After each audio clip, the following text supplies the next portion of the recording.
Hey Authority Hackers, welcome to this episode. In this episode, we are going to be talking about a topic that was asked to us by one of our listeners in the comments saying that they would like us to talk about the challenges that aging sites or sites that are like 3, 4, 5 years old are starting to face that were not challenges for new sites. And I think that is a very interesting episode because usually a lot of the sites that get hit by core updates and issues with Google, etc., tend to ignore some of the issues that we are going to be talking about in this podcast. So I think even if your site is not old yet, it's probably a good idea for you to listen to this because that could avoid issues with Google later on. So I'm not going to tease you more, we're just going to jump into the podcast. But if you're really excited for this topic, don't forget to subscribe, like, click the bell, etc. And let us know in the comments if you want us to talk about another topic, because this year we really want to take your suggestions and create content around that. So I hope you're excited. Let's get started with the episode. Hey everyone, welcome to the Authority Hacker podcast. That is officially the first one we are recording this year because the one that we recorded on the 2nd or 3rd of January was pre-recorded before the holiday break. So we are kind of like officially back in this new year mood to get stuff done, etc. And today we're going to be talking about a topic that we have mentioned in a previous podcast, and a bunch of people dropped comments about us wanting us to do a podcast about this, and that is how to deal with issues that arise as your site gets older and your rankings might be slipping sometimes, or like you might have technical issues, etc. And we want to talk about all these things, the things that you should be expecting as your site gets a little bit older, like 2, 3, 4 years kind of range at least. And we have a specialist about getting older on the podcast to help us about that. And that is Mark. So welcome back to the podcast. I mean, technically we're getting older at we're getting older at the same rate, right? It was just like the only transition that came to me at that point. But how's it going? There we go. The sweet release of the question. It's been about a month since I've heard you ask me that. It is going good as always.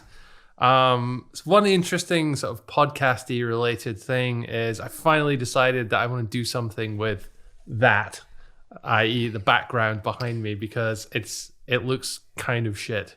And I'm a bit jealous of your. I was wondering when I was gonna receive the ransom request. Like given the fact that you've been sequestered in that room for the past 4 or 5 years now, it's like I'm just jealous of your pink point, flamingo girl. So I'm gonna try and outdo you on that one. Yeah, that was a budget of about €12. So I think it's gonna be difficult to outdo for you, but good luck to you. Anyway, I think for once you had an answer to that question, so I'm pretty happy. But as usual, people didn't come for that, so let's actually get started with the podcast and talk about the things that I think it's an interesting topic. I think it's a topic that beginners really don't give a shit about that much because at this point they just want to make some money.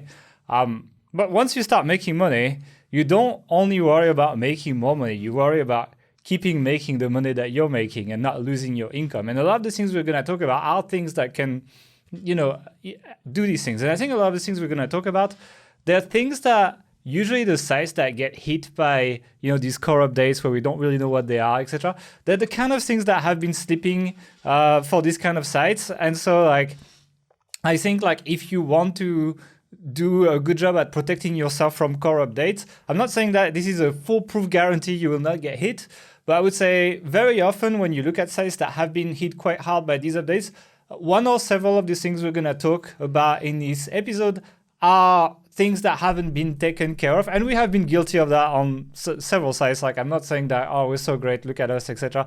No, we're learning by fucking things up. And so we're going to be sharing a bunch of stuff we have fucked up in that episode and tell you how we now deal with these kind of things when they happen because, we've learned by messing this up, basically. So I suggest we jump into the first point, and the first point is going to be a technical one, and that is going to be tools and plugin Bloat, but I think there's several subsections into that. And I want to talk about one that is when a tool that you picked for your site, like a tool that you're using, we're going to talk about page builders, but there's many. Like, for example, I'm thinking about like lead generation plugins as well, goes in the wrong direction. So you kind of like believed in the tool. It was perfect for you at the time when you actually bought it. But, you know, these tools, they kind of like get ongoing development and they get new features and they change all the time. It's not exactly like you can stay on the version from like 5 years ago. That would open huge security issues, as we'll talk about a little bit later and so on. So you kind of have to get on with the program and keep using them regardless of whether you agree or not with the new stuff they release. And tools tend to release more feature in general. So the way it works, and I've explained that several times when we've changed our recommendations for page builders, for example. So like the auto hit site system, we've just changed again to recommending General Press or Elementor. It depends on how comfortable people feel with using Gutenberg. But like the thing is, like when these kind of things release, for example, they tend to be like lean and nice and do just what you want without going too much overboard. And over time, if they don't release features, new features are essentially the marketing of these tools, right? It's like when they release a new feature, it gives them an opportunity to communicate, make more sales, get more customers, and appeal to a broader audience. And usually when people make the purchasing decision, they don't really get to the nitty gritty of like, how well is this implemented? How is that going to play? How these features going to play along, etc. They just need the tick box on the spec list, you know? And so that's why it's a really interesting one. I see this a lot with keyword tools. Actually, I know it's a little bit of a different direction, but there's this kind of race going on for how many features can each of them throw out. And there are people out there that have written reviews that say one is better than the other because look, it has all of these features, but it doesn't necessarily do any of them particularly well or like as good as another one. I mean, SEMrush is a good example for me of that, pretty much. Like SEMrush is like a new feature every 3 months, but it feels kind of half-baked every time. You know, like who uses SEMrush's social media scheduler? Like, I don't think anybody, right? And it's like, why not spend more time and resources into getting higher quality data for the keyword tool, for example, without new features, just making sure the numbers are closer to reality or things like that, building integrations with Google Analytics a little bit deeper, things that like, don't sound as flashy, but would improve the core product. But that's kind of like SaaS for you, right? SaaS needs the features because that's the marketing. That's how you market a SaaS. And the difficulty of this though is when it's embedded in your site. If you're talking about a plugin or a page builder, something really core to your site. If you then want to change from SEMrush to Ahrefs, it's not really a big deal. You just sign up for one and start using it. But if all your pages are built on Thrive Content Builder or whatever else, and you want to change to something else, then it's a real pain in the ass. And most likely, you've never asked yourself the question, what happens if and when I want to get out of this ecosystem or I want to change? How much work is that to do? And we've done this multiple times and failed to kind of think about what the next step is. And we've had to, at some point, go through every single post on our site and migrate it or change it or add new settings or do whatever. Yeah. It's very time intensive. It costs a lot of money. And it's fine if your site has 50 articles on it, but if you have 800 or 1,000 articles on your site, it's a big job, something like that can take months. So you have to, as much as possible, I think, try and foresee how to get off of something if you want to change it in future. Yeah, I think that's something that we think a lot more about now, like as we've done it several times. It's still like hard to like, because obviously the way to like, for example, for a page builder would be to like stick to just Gutenberg, but you can't exactly do everything on Gutenberg, for example. So you try to pick systems that are as close as possible. We use like Gutenberg plugins now, for example, to build our stuff. We use Generate blocks for those people who want to know. There's a free version as well, so feel free to go and try it. It's just 4 blocks. It's not like, we could almost like run find and replace in the HTML to replace with like the Gutenberg elements and stuff, but it would still break some styling, but it wouldn't be as bad. But like, yeah, it's something that you have to deal with. And usually the way to deal with this is, first of all, asking that question whenever you pick a tool, like, how do I get out? How much am I putting myself into this, and how easy is it to get out? And overall, you also have to kind of like keep an eye on all the new releases of the tools you're using, because a lot of times you're also using that tool, but you never really go on the website or you never really check their social media, etc. And they start just bloating the whole thing up and adding stuff and having issues, and you have no idea because you're not checking. And you have, I like to subscribe on Twitter to all the tools I use, so that like whenever they update, I just like see stuff. And I get that as part of my feed. So it's a good idea to keep an eye on like what is coming out for the tools you're using as well, and asking that question, how you're getting out. But there's no like easy, simple way to just deal with it. And several of these points they will not be. You just have to expect that you're going to have to deal with this at some point, because when you're starting a site, when you're new, even if you've been doing this for 5 years or something, you're still going to make bad decisions that are not going to be worthwhile in sort of another 5 years. So yeah, you just kind of have to expect it. Yeah.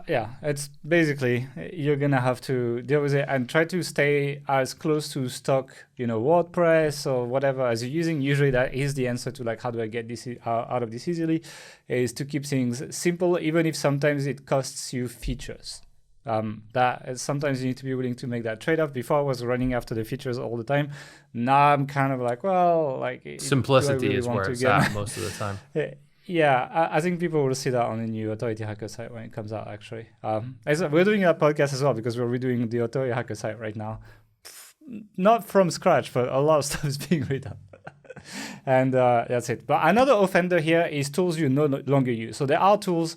I'm thinking especially about like things like free trials and stuff like that. When you like try a new, for us, it's a lot of like analytics tools, and it creates bloats in two places of your website that are going to be affecting us. That adds some code to your website, makes it less lean, etc. One part for us is Google Tag Manager. So if we open Google Tag Manager, I'm pretty sure you never go on our Google Tag Manager, but like. If we've used, like, for example, we use EverWebinar on Authority Hacker, for example, and then there have been new versions of EverWebinar with new tags, etc. And for a long time, we were running all the tags at once, and it was slowing down the website and loading a bunch of JavaScript, etc. So very often, cleaning up all the tags you're loading, and if you're doing it the dirty way, so a lot of people, like we're using Google Tag Manager, it's kind of clean. You kind of get a list of everything that's loaded, and you can easily post them. But a lot of people, they just edit the code of their WordPress team, and then they just throw it in that code, and you kind of never and go see that again. And so like all the tools you're no longer using, they're still loading all their JavaScript files, etc. And if the tool is abandoned, imagine like some tools that are abandoned, they can be loading JavaScript from an external domain, right? But if the tool is no longer active, someone could buy that domain, rehost a new JavaScript file, and start injecting links on your site and doing all sorts of stuff, etc. Right? So you're also exposing yourself to decent vulnerabilities if you do actually keep running these tags on top of just the performance issues that you might have. So in general, Google Tag Manager is the first place. And the second place to think about here is your WordPress database. So if you are using WordPress plugins, uninstalling them does not remove the data from the database most of the time. It's like all the tables still exist. And so whenever you open even a web page on your site, right, essentially what happens is WordPress just goes, unless the page is cached, but if the page is not cached, WordPress goes into that database and tries to find the content in that database, brings it back, puts it into the content area, displays the page, in a nutshell. And the thing is, like, the bigger and the heavier the database is, the longer that query could take, even though obviously they know exactly where to find it, etc. Like, it's a little bit less responsive, takes a bit more resources, especially if multiple queries are running at the same time. And so when your database is full of shit, it's like these things get slow and overall your site gets slower. That's usually felt in the WP admin area. That's when your WP admin starts getting sluggish and slower, and like you click and you wait 4 seconds for the next page to load. You know the difference between when you freshly install a WordPress site on a new hosting, and then like 4 years later you're clicking, and it just takes like 5 seconds to load any page, right? So that is that bloat. And so there are plugins, including WP Rocket, but I think they have a free plugin for it as well. You can search like a WP Rocket plugin in the plugin manager. Maybe we'll put a name below if I find it in the notes. But there are plugins that do a lot of the cleaning for you, but I do recommend that it doesn't do a perfect job. So I do recommend like once a year, you go with a dev, you go in your database. It's a little bit scary, but not that much. I think, Mark, you would like it. It looks like Excel. And you get to, with the names, you can kind of guess which tables are for what plugin, and you go ahead and you delete all of the stuff that you don't use anymore. It's back it up first. Yeah, back it up first. That's a good point. Before you do any of these changes we're talking about, back up your website. There's also like when talking about bloat like this, there's also just like the more plugins you have, the more chances there are for things like vulnerabilities. Like when we were hosted with Kinsta, probably like every 6 months or so, they would let us know about one of our plugins, and we didn't have many, that there was some vulnerability with it. It didn't always affect us, but these kind of serious things were regular enough to worry about it somewhat. Kinsta were a bit assholes sometimes as well. Like if a plugin used a bit too much resources for their taste, they would just like flag it as like vulnerabilities. Really? Where it didn't. So, that's why I was like, it's not my favorite example, but like, some plugins do use a lot of resources. And so some hosts are like, especially when you're doing shared hosting, right? So Kinsta is like premium hosting, but it's premium shared hosting actually. Like you're on the same server as other people. So if some of your plugins use a lot of resources, they're gonna annoy you, and they'll be like, like you can't run this because I'm not talking about resources, though. I'm talking about vulnerabilities. Like I know, but Kinsta will tell you there are vulnerabilities on plugins that don't have them, so that you don't run them. Okay. And they block it from the database, and then you cannot run it, and then it's quite annoying, basically. And some hosts are gonna be annoying like that. That's why I quite like Cloudways right now, because we do whatever we want. As long as it's our own server, so if we crash it, we crash it, and they don't care that much. Yeah, so that's pretty much it for the bloat, unless you have something to add. Nope.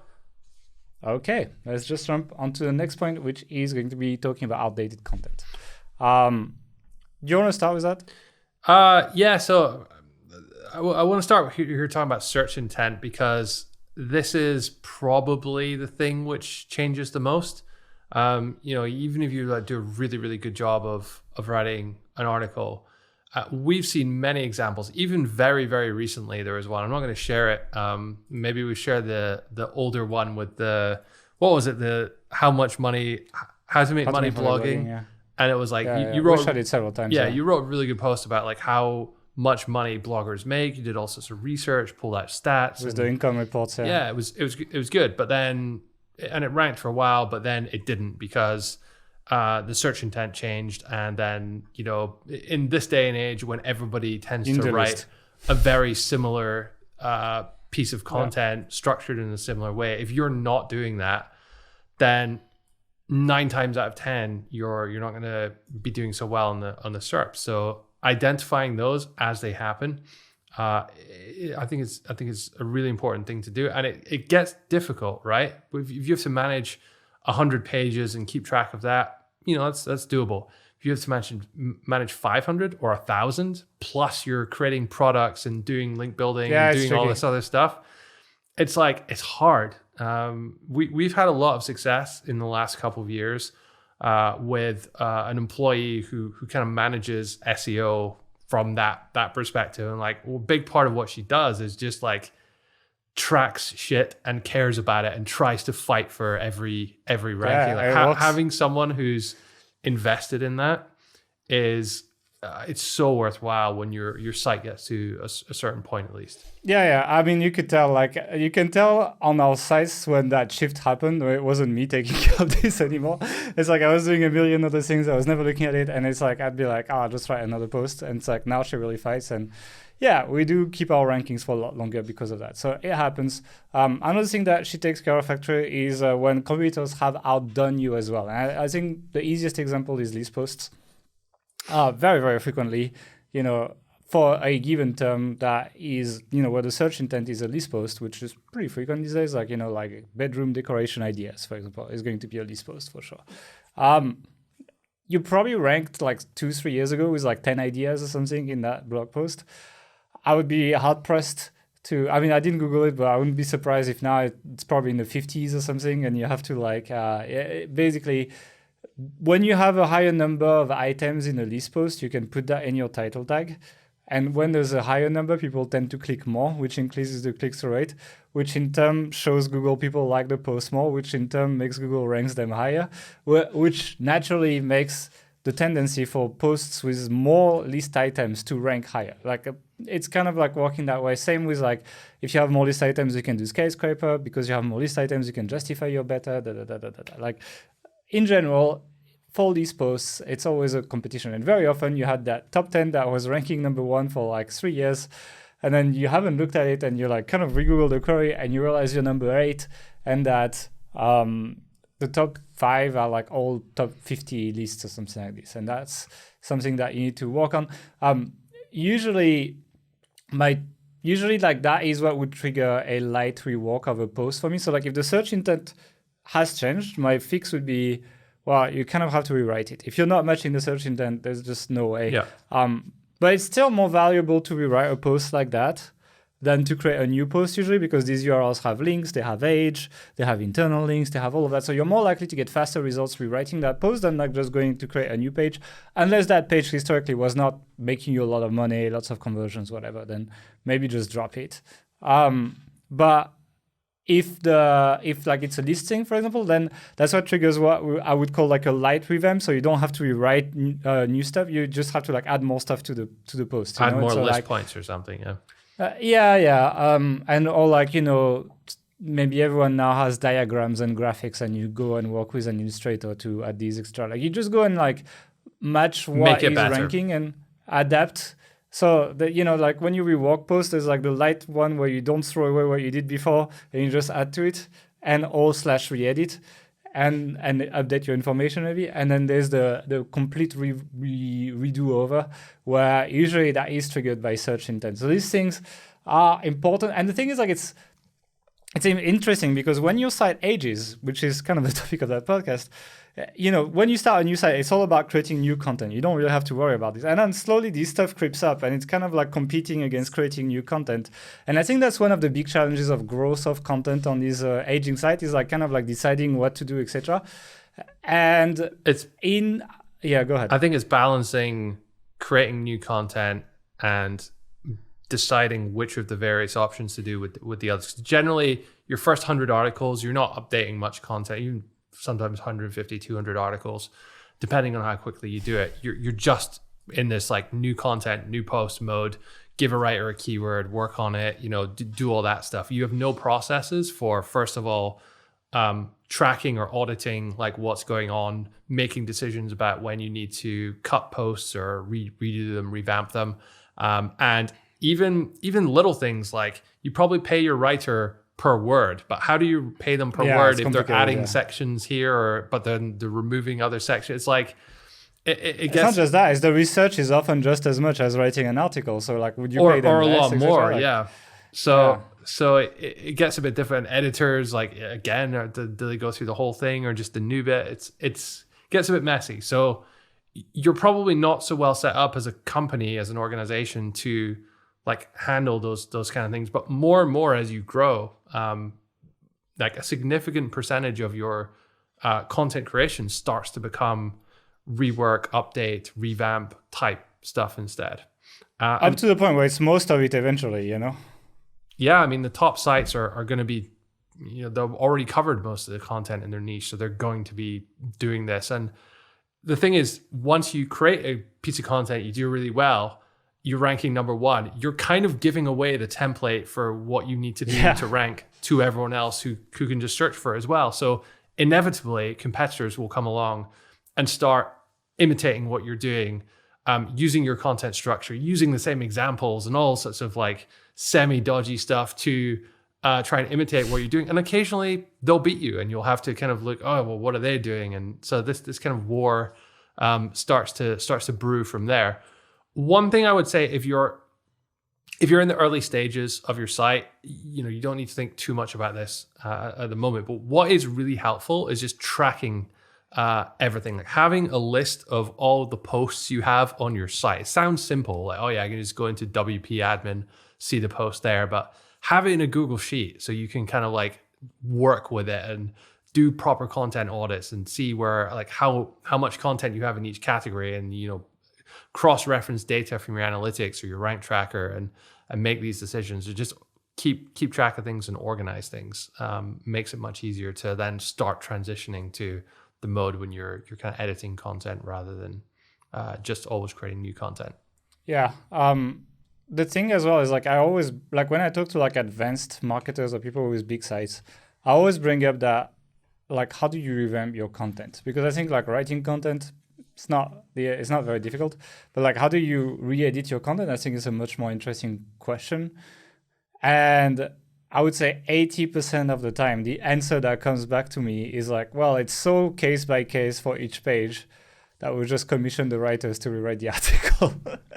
and they just allow them to copy paste from the old one basically, but they still pay them. Like as long as they can afford it, they just pay them for the full rate, because writers would not want it any other way. And they're good writers. They don't want to like piss them off. They want them to keep writing for them. So it goes back to a little bit of what we were talking about earlier, you know, having all these plugins and stuff, having all these processes for creating content. Well, if you just have one to create a new article and you just run every kind of revamp through that, then it may cost you a bit more, but it's simpler.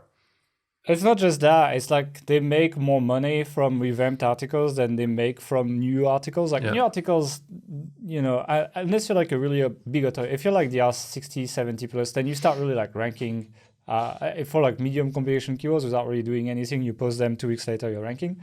But if you're like mid authority, like if you're like DR 30 to 50, something like this, like you don't yet have that like super strong instant ranking power.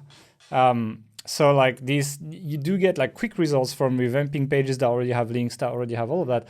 Whereas new pages, you're probably waiting several months before you get any kind of results for them, unless they're very uncompetitive, but then maybe you don't make that much or whatever. But like, so overall, people are willing to take the hit of like, well, the writer's not working as hard and I'm paying them as much because they get money faster and it's more, the hit rate is higher. But they just accept it basically. So I wanted to bring that up because it's always that question, like how do you revamp content?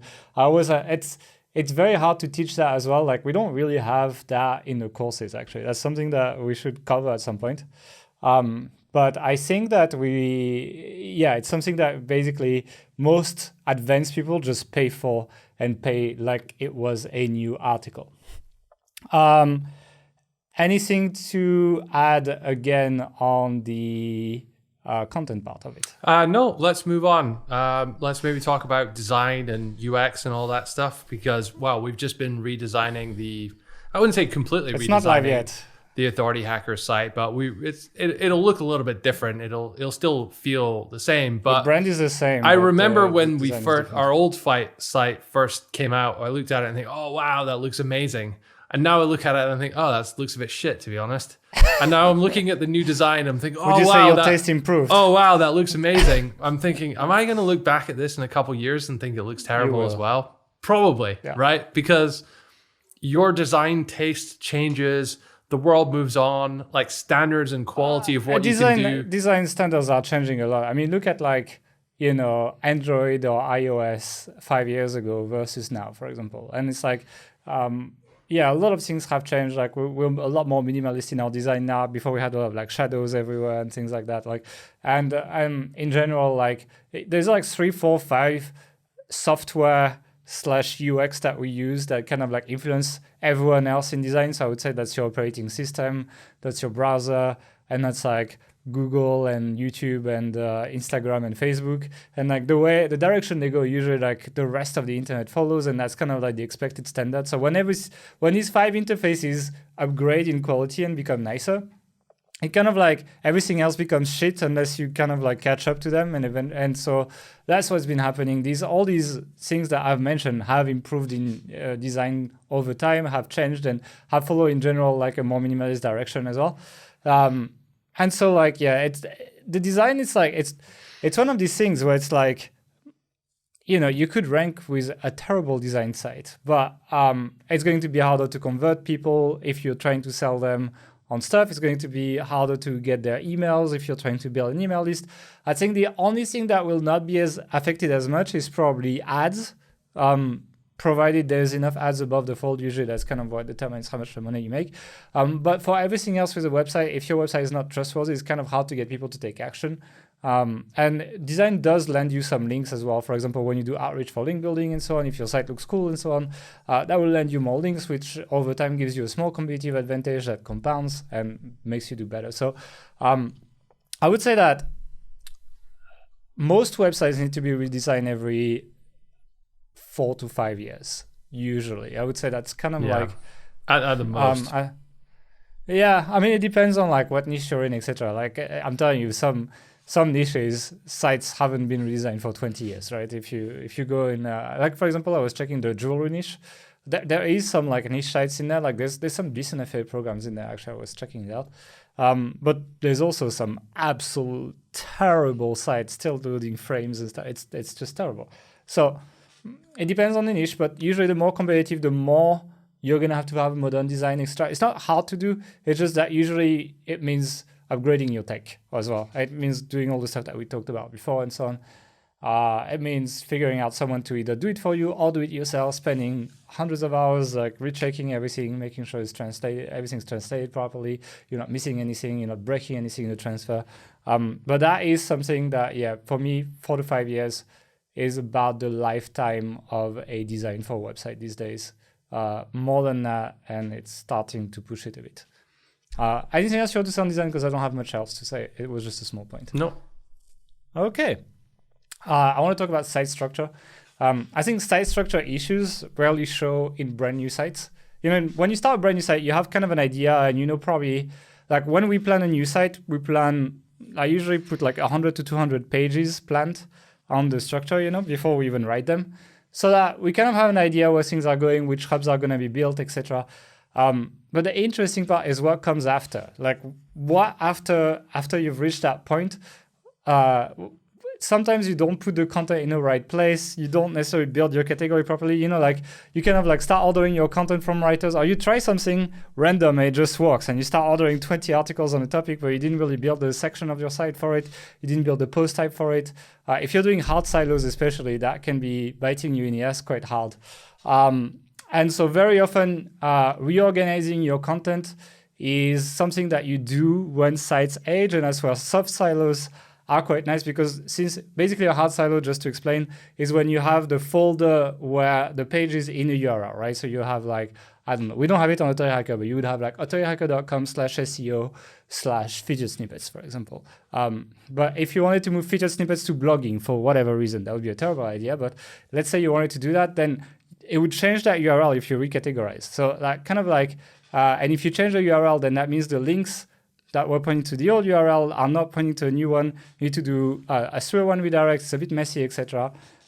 If you have soft silos, you usually the tags or the categories in WordPress, and you can more easily recategorize. And I think that's kind of like the main benefit of soft silos, is that you can move things around without actually having to do that. But I think it's a good idea when you audit your content every maybe 2-3 years to think about, like, are they in the right place? Do I need to create new categories very often? Like, you know, you've expanded like 20 articles on a subtopic. It probably could have its own category, probably could have its own topic page, hub page that links to all these pages that you can then link build and just internal link all your links to that page that just distributes the link equity a lot better around your site. That's something to think about all this time. Now, I wanted to talk about changing URLs because that is something that is definitely not recommended in the SEO world. And it's something that does carry risk, but it's also something I've done because science, you know? I have a question. This is, to me, when people say risk, they're often not very clear about what they actually mean. Yeah. So I wanted to ask you this because I don't know the answer. With changing URLs for the purposes of a site structure change or whatever, is the risk that you fuck something up, or is the risk that you do it all correctly and something still doesn't work? Okay, so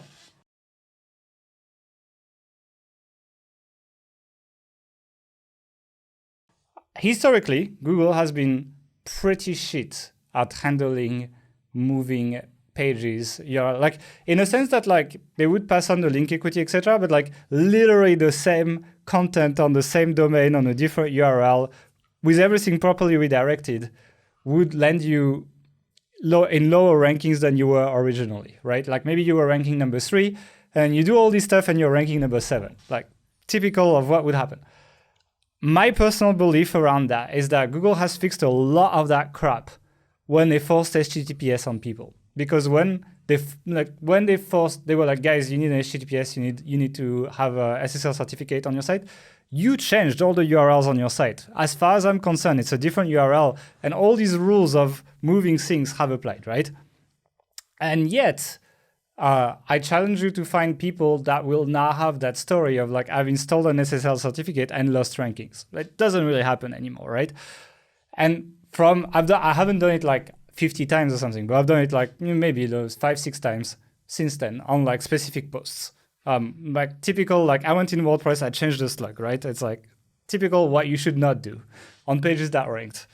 Because I wanted to know and because site structure issues with aging sites, basically. And my rankings every time landed back exactly where they were within a couple of days.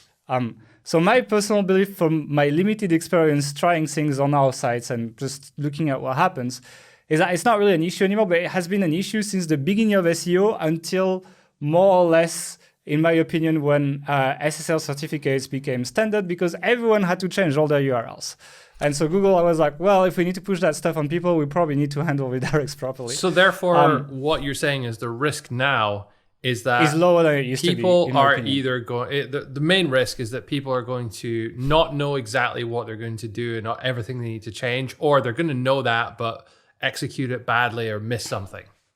I mean, I'm not also excluding that Google would like randomly give you lower rankings when you change the URL. Like the scope of the experience that I have is just too small to be statistically significant, right? So we've got to put that to pin that as well. It's like it's not excluded that someone does everything I did. I know, but I just want to try and pin you down because you're just like, well, it could be this or it could be this or it could be this. But like if let's say for let's say for authority hacker, right? Yeah. Big site, very important to you. How much would you be willing to completely change the URL structure on the site if you felt the structure warranted? I mean, I wouldn't change the whole URL structure, but like a hub, for example. Like, let's say we had hard silos, and I'm moving, I don't know, like some, like, what's the name? Rank Mass Review. I'm moving it from the WordPress plugins category that we're removing to the SEO category. Makes sense, right? And so like if you had hard silos, the URL would change. If nobody's looking, I would do it now. Like if you're not asking me, if I don't have to justify myself on the podcast or anything, I'll just do it. I'll be like, fuck you guys, I know it's gonna work. It's gonna be fine. Don't worry. Is this best practices? No. You're gonna ask 10 SEOs, probably all 10 will tell you don't do this. But from my in-field experience, it hasn't been an issue. And until I encounter an issue doing the same thing, I believe it's not as big of a deal as it's made of in the industry. Could a lot of the reason people, SEOs hold back and saying, yeah, you should definitely do this, is because maybe if it goes wrong for someone, like that's quite a sort of like, oh, this guy gives terrible advice kind of this thing. Guy was a terrible SEO person because that is definitely not recommended, right? And so that's why I'm trying to be very, very clear in this because I want to be honest on like what I would do. And it's like if we were changing like very important pages, I would think twice about it. Like if I don't have to do it, I would probably avoid it just in case, like if it's like pages that make us a lot of money or something like that, I'd be like, you know what? Is it like risk versus reward? How much do I stand to benefit from doing that change? If it's very little, then maybe it's not worth the risk. If it's a lot, I would argue yes, and I would argue you can probably just roll it back if it really fucks up. Like it's not that hard to cut a redirect and bring it back. I'm just telling you, being super honest. Okay, and last question on this part: would you categorize moving domains under the same like sort of logic? Technically, it's exactly the same thing. You're just moving the content to a string of letters that is different. As soon as you do that, whether it's adding an S at the end of HTTP or adding a word to your slug or moving the category or changing domain, technically it's exactly the same thing, It feels like there maybe be more risk though with the moving the domain as there's perhaps other factors there as well. No, I mean, I haven't checked recently, but Webmaster's Console had a tool to let Google know that you're changing domain, right? There was a domain migration tool. Okay. And you would fill that in and you would probably 301 redirect everything. I I recommend then, if you're doing that redirect, to do it on the DNS level and not like, don't keep your WordPress installed and do your redirect on like Rank Mass or Yoast or something, because then what it does is it loads your WordPress files, then it redirects. And it's like, it's very sluggish, that redirect, whereas if you do it on a DNS level before the domain is even resolved, it's much faster. It's a much cleaner way of redirecting. Cloudflare is a good place to do that.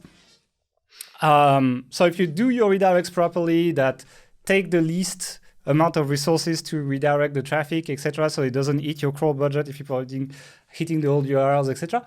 I don't think it's a huge risk, but it's important to note that there is some risk tied to it. It's just that I'd like to observe it when it's done properly, because it hasn't happened in a long time. So basically, don't blame us if you do it and you fuck up your site. Hey, I'm trying to be like, but that's the thing. It's like, how does SEO evolve if nobody really brings these things up and tries to reopen the box and talk about this, right? So it's like, otherwise we're going to keep giving advice from 20 years ago. And it's like, honestly, you can just go on Search Engine Journal for that, So here goes all our links from Search Engine Journal. Iceberg. But you know what I mean? Like, these kind of sites that just repeat the same stuff, and it's like, take zero risks.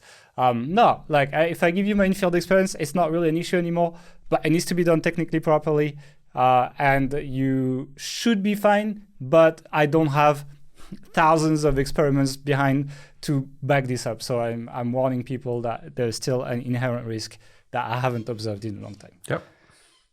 Pretty much it. So I can't be more clear. I feel like I'm a politician right now, Okay, let's talk about the next point, which is going to be this one is like something very few people talk about. I feel like I'm teasing again. Like, I feel I'm like writing a sales pitch. Very few people talk about this secret. But guys, this is something that they're gonna try to arrest me if I tell you. No, it's not that. It's actually that there is, over time as you work on a website, a lower yield on the new content that you create, or lower opportunity than there was on the first pages of your website. Let me explain. When you start a new site, you do your keyword research. If you do it properly, you will find, if you haven't picked an overly saturated niche, you will find keywords that are like not too difficult to rank for, also have buying intent, and you don't need to try super hard while you can stand to make decent money.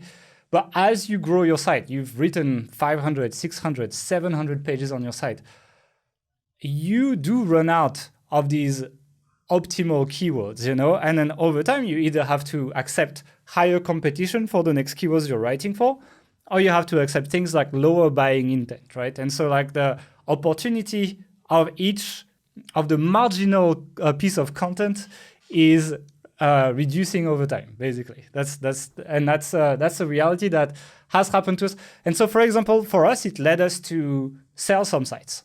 When like I was just looking at the keyword research I was doing at the beginning versus the keyword research, and I was like, guys, like it's probably like half as good the stuff I'm finding now as the stuff that I was finding at the beginning of the site. So most likely our growth is gonna go like, it's gonna like keep growing, but like flatten. And so we either cash out now and start a new project where we find a bunch of these high opportunity keywords, or we have to push through. And then the next thing I want to talk about that is usually when you hit that point, like you're like 500-600 pages, DR50, let's just say something like this, right? That's kind of like the mid-size 3-4 years old site that I would expect. Then you kind of like find yourself in between. You find yourself in between kind of like all the low authority sites that you like found keyword from and you reverse engineered, etc. Found all these like really high opportunity keywords at the beginning. You're like above them kind of at that point, but you're also below the top players of your industry. You're kind of like in that no man's land of like mid authority sites. You can't beat the DR70s of your niche, but you kind of like stomped all the DR20s, 30s, but you kind of running out of keywords from like reverse engineering them, while not being able to harvest keywords from the super high authority sites because they're just so much stronger than you. It's a huge expense of resources to compete with these guys.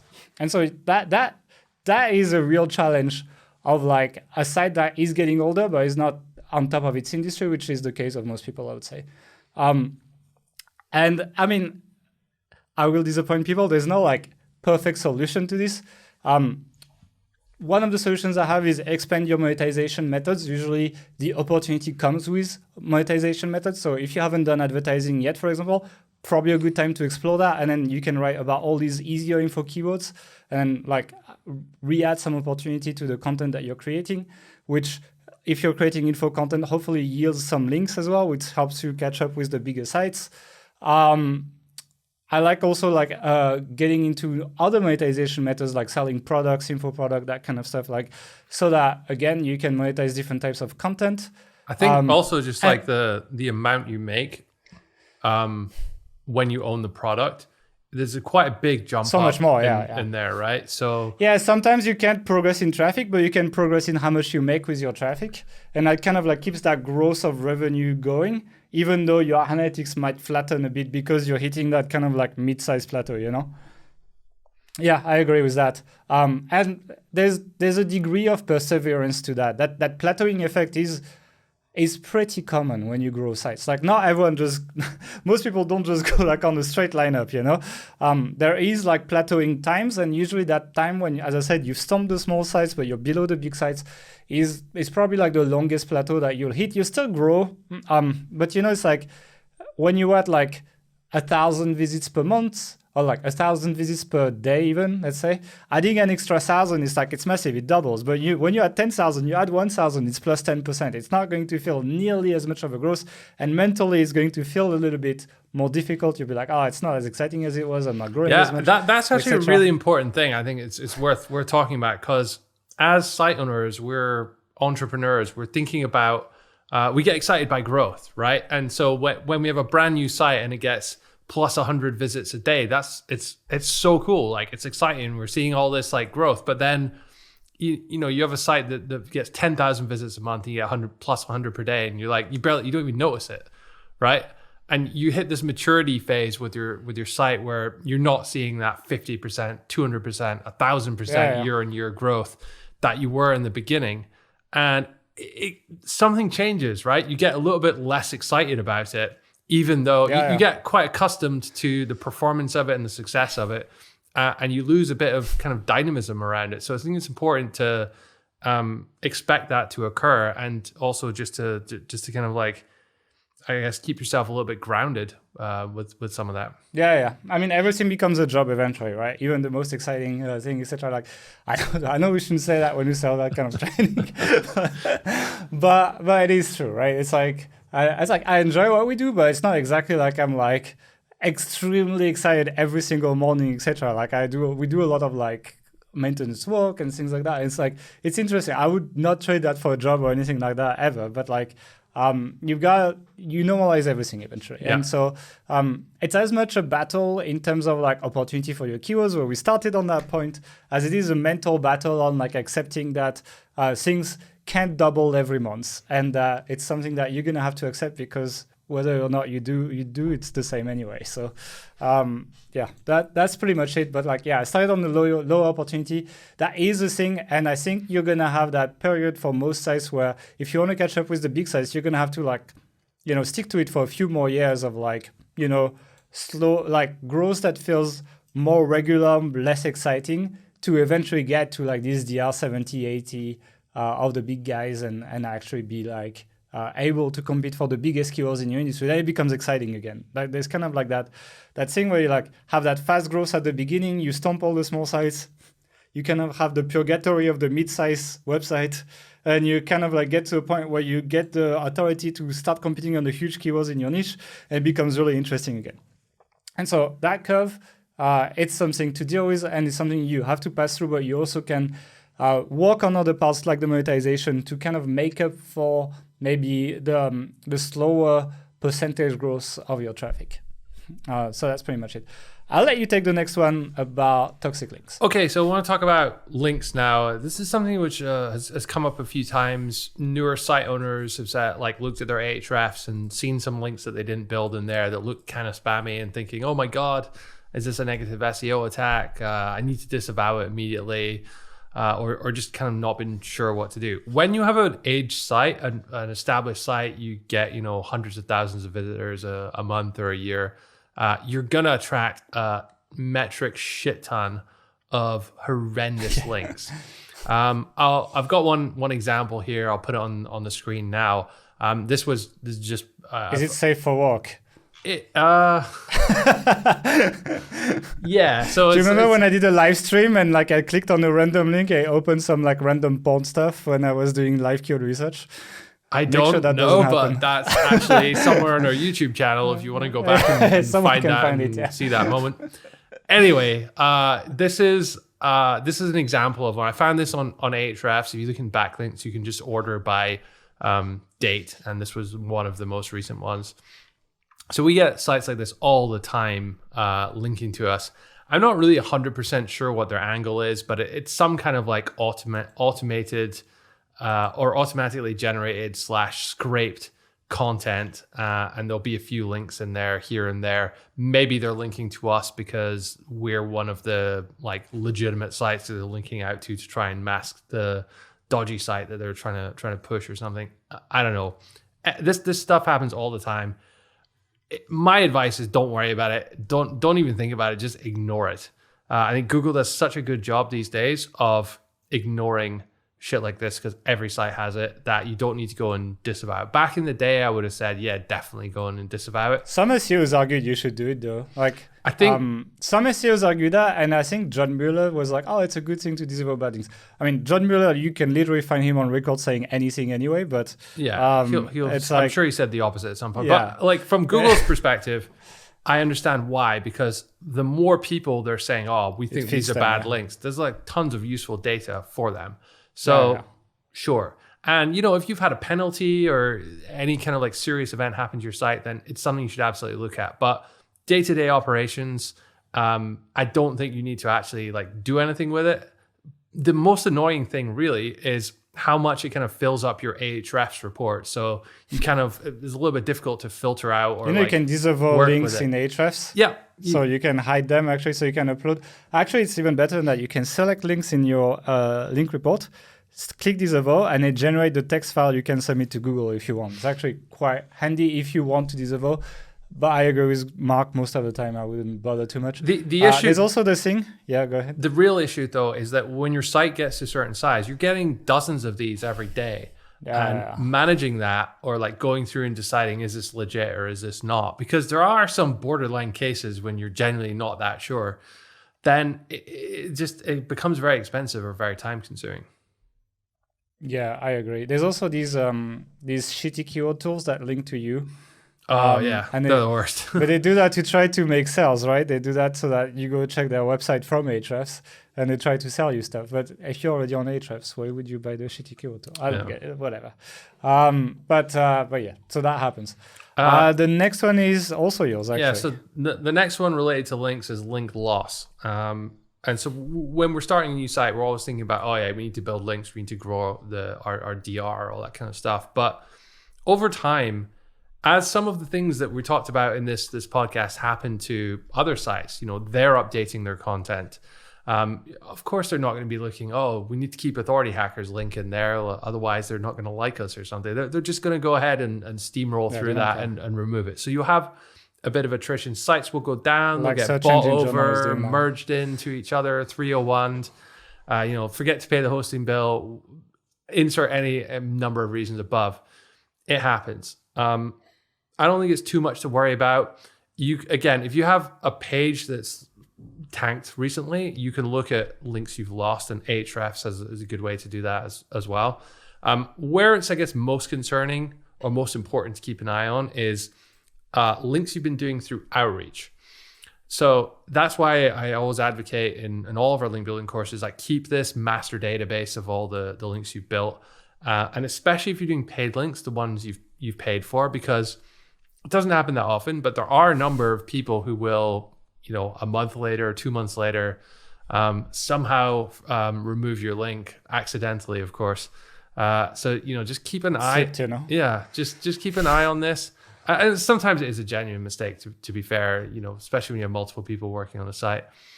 So keep an eye on it, and you can run. I'm not sure if there's a way to do this in Ahrefs, but definitely in a tool like Scrapebox, if you have like links from links to, you can just verify that all those links still exist. It's automated. It's very easy. So just run that report, once a month, once a quarter, and make sure you're not kind of like losing too much link juice over time, because it can be an issue when you have thousands of pages and you built thousands of links. Yeah. Okay. Let's jump on to the last one, which is going to be security issues, and that one I think is a big one as well. If you are running all the plugins, you haven't been updating your site all the time, you have like 45 updates in the little hour on WordPress that you're supposed to run, etc. You're probably exposed to some vulnerabilities. The first thing to do is obviously to try to update your stuff, but especially if you haven't updated for a while, make a backup before you update stuff, because when new versions of plugins come in, there could be new conflicts, there could be issues, stuff breaking. Pretty much always make a backup. Most hostings have backup now. There is a database I found for like vulnerabilities in plugins as well on WPscan.com. So you can go and check that out, and you can check the plugins you have in there and make sure that people can inject random stuff on your site. People usually inject either crypto miners, so they use your hosting to mine crypto, or they try to put stuff to inject links on your site. That's pretty much the two things that people will be hacking your site for. Another thing that can happen as well that you need to watch out for is admin accounts. We had that problem. Old admin account. Like you go to the support for a plugin and they're like, oh, give me a login to your WordPress as an admin so that I can go and fix your stuff. You're like, sure. You make a new account. It's like admin123, pass123. And you give that to the support guy so he can go and do this quickly, right? And or if you're Gail, you do that 7 times. You call them admin, admin2, admin 2.2, admin 3, admin 3.3. I can't believe you're giving this away. And then you never know what this on our for. Anyway, and so like these are usually the easy to crack accounts, so you need to be a little bit careful. I recommend to use the password generator on LastPass to at least generate the passwords on these. At least that should help.